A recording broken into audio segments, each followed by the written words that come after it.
বলতেছো না কেন? আমার আর তোমাকে কিচ্ছু বলার নাই ঐশী, কিচ্ছু বলার নাই। তা কেন থাকবে?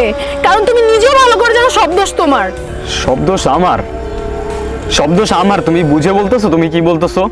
না বুঝে বলার তো কিছু নাই। আমি খুব ভালো করে বুঝতেছি নির্জন তুমি কেন এমন করতেছো। তুমি আমার থেকে আলাদা হওয়ার জন্য এমন করতেছো। আমি তোমার থেকে আলাদা হওয়ার জন্য এগুলো করতেছি? আমি ব্রেকআপের কথাটা তুমি উঠাইছো। ব্রেকআপ ওয়ার্ডটাই লেম লাগে আমার। সিচুয়েশনটা তুমি এমন করছো নির্জন, আর লেম তো তোমার লাগবেই। তোমার তো এখন আমারও লেম লাগে। নতুন কাউরে পাইছো না? নতুন কাউরে পাইছি মানে? নতুন কারে পাইছি আমি? হ্যাঁ, কি মিন করতেছো? এগুলা না আমার সহ্য হয় না ঐশী, আমার সহ্য হয় না এগুলা। তোমার তো এখন আমারও সহ্য হয় না। আমি ভালো করে বুঝতেছি এসব। আমি না আর পারতেছি না, আমার বিশ্বাস করো, আমি আর পারতেছি না। আমি বুঝি না আমি কি করবো। আমি তোমার জন্য কি করি নাই তুমি বলো তো? কি করছোটা কি তুমি আমার জন্য? নিজের যা ইচ্ছা তুমি তাই করতেছো। নিজের যা ইচ্ছা তা করতেছি মানে? ও আচ্ছা, ইউটিউবিং করতেছি এইটা? থাক না নির্জন, বাদ দাও এসব কথা। তুমি নিজেও খুব ভালো করে জানো এসব রাস্তায় রাস্তায় ঘুরে ভিডিও বানালে আমার ফ্যামিলি কখনোই মানবে না। তুমি ইচ্ছা করে করতেছো এসব। তুমি করো, আমার কোনো প্রবলেম নাই। তো তুমি আমারে কি করতে বলতেছো? কি করব আমি? ছোটবেলা থেকে যেটা প্যাশন ওইটাই ফলো করার ট্রাই করতেছি। ফিল্ম মেকিং ভাল লাগে করতেছি। তুমি তোমার বাবা মার জন্য আমার প্যাশন ছেড়ে দিতে বলতেছো? আচ্ছা ঠিক আছে, আমি সব কিছু ছাড়লাম তোমার বাবা মার জন্যে, তোমার জন্যে আমি সব কিছু ছাড়লাম। ফিল্ম মেকিং, ইউটিউবিং, মিউজিক, আমি সব কিছু ছাড়লাম। কিন্তু তারপর আমি কি করব? আমি কি করব? তুমি আমারে বলো আমি কি করব? তারপর আমি কি করব? একটা মানুষ কয়টা কাজ পারে?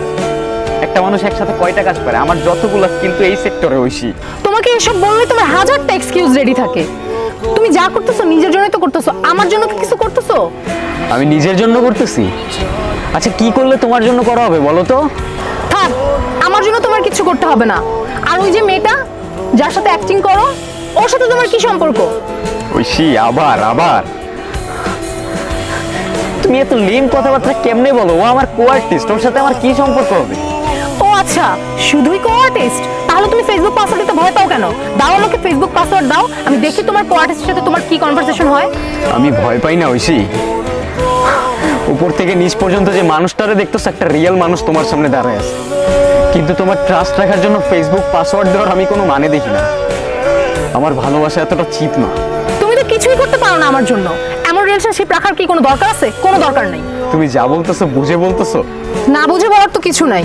তুমি পড়াশোনা ছেড়ে দিছো, রাস্তায় রাস্তায় ভিডিও বানাও, এটা কোনো লাইফ? আমি আমার ফ্যামিলিকে কি বলবো?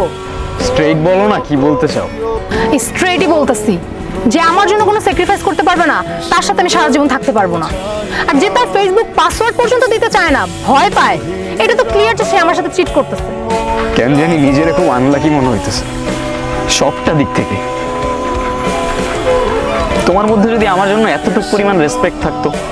তোমার আছে রেসপেক্ট আমার জন্য? সবটা কথাই তুমি আমার সাথে তোমার কম্পেয়ার করবা। আজকের পর থেকে আর কখনোই করব না, এটাই শেষ।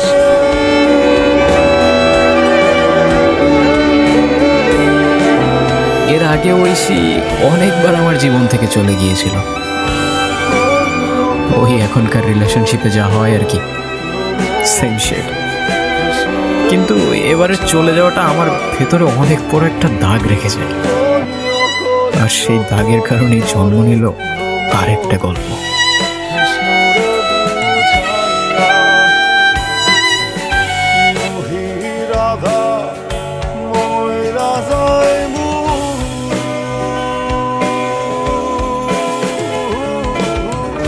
কৃষ্ণ